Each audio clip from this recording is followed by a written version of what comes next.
Joux, which was set all the way back in '84. Watch this. Sublime from Barshim. 2:41 here in Eugene, and that was it for him. He decided enough was enough. That's it for him today. He knows he has to preserve his body. He preserves it during competition. He doesn't have that many attempts. He judges it well, and he's got a long season to go. So Barshim today saving the bigger jumps for another day, but 2:41 is still a magnificent performance. Yes, we understand Barshim feeling a few little leg cramps after that 2:41 clearance and deciding to play it safe very, very sensibly indeed. It's a long, long season. Yes, his hand just has the world record in his sights. Barshim, the man who everybody thinks is capable of it, certainly, but Bondarenko, remember him, New York in the Diamond League last year, what a great competition he had there. They just didn't have not too many attempts. But here we see him, he's already come in at 2:20, now at 2:25. He failed to clear 2:24 in the Asian Championships last week, rather embarrassingly, and got beat. So maybe this is just a reminder to himself, because normally he likes to ration how many attempts he makes during the evening. And if we are to have this bar go above 2.40 meters tonight, which we're all hoping for, it'd be interesting to see between, particularly, I think you're right, between Bondarenko and this guy, see the sort of cat and mouse that they play as the bar goes higher. There must be some nervous moments, though, Steve, with Sotomayor here watching the world record holder. We often forget how dominant he was in the 90s, Sotomayor. He was the Olympic champion in 1990. Barshim in the high jump, absolutely vital. This young man deep in concentration now. Had the early failure at 2:29, got it on the second attempt. What can he do here? Oh, yes, that's better. That was a significant clearance. His approach was good. It was very confident. He looks a little bit nervous, though, I have to say, tonight. But that puts him into second place behind Fasanotti, the Italian, who's got a clean run right the way through to 2:33. There it is.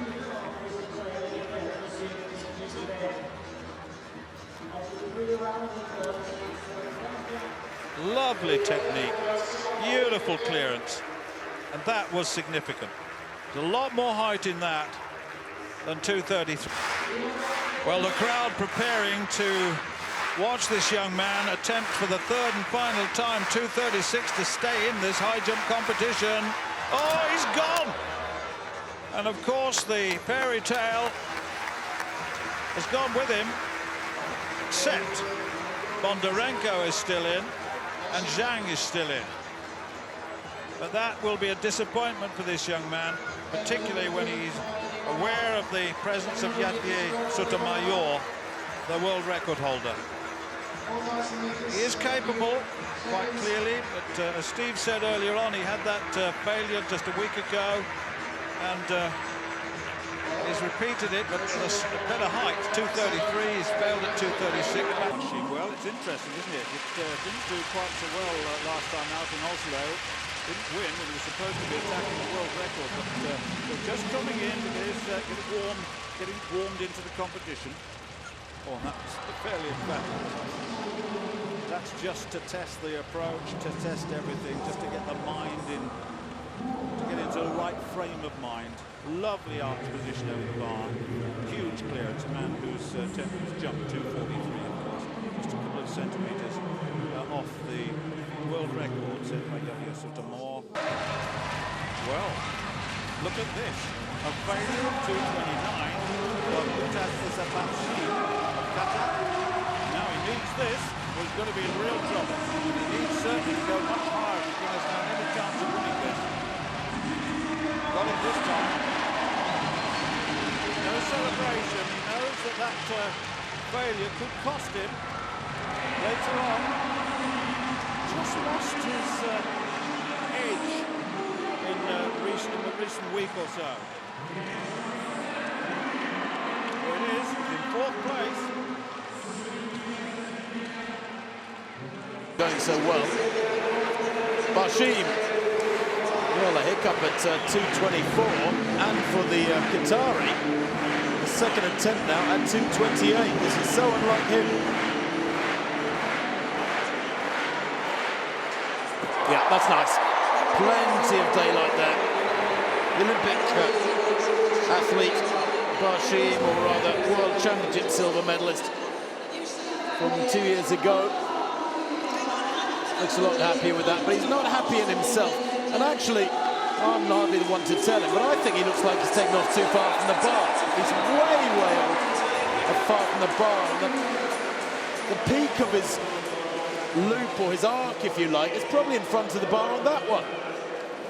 He's happy to go clear, but just looks to me like... Barshim, well, it's been such a topsy-turvy season for him. Looked as though it was going to start and just get better and better. And having one or two problems with run-up, etc., but that's smooth enough. Again, just slightly rattles it, but he's had 3 first-time clearances, 2:20, 25, and now a 2:29 to join Tamberi, having gone clear.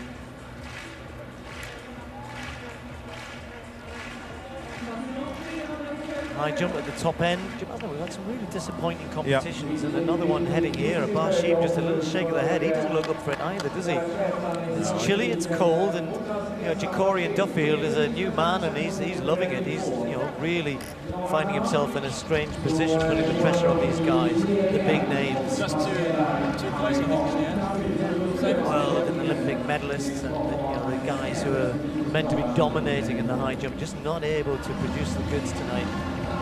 Grabars also going out at 2:25, the best he can do tonight. Barshim trying to muster something, just looking. And normally he can clear this without even thinking about it, but it's been a real struggle for him lately. So here he goes, third attempt at 2:32. This to stay in the competition, otherwise the American wins it. No. Well, I don't know what's going on with him, but he needs to get his spring back in his step, literally, both metaphorically and in a real high jump sense. It's just, he just seems out of sorts. So Barshim, another disappointing night for him, and we now only have one left. Jacorian Duffield is the winner. It was Druin who went clear. Barshim, because he failed a little bit earlier in the competition, although he cleared 2:33. To go at 2:32. 2-2 for him, and then a strange inconsistency that fourth at the World Championships a year ago. That would have been unthinkable. 2:43 around the time.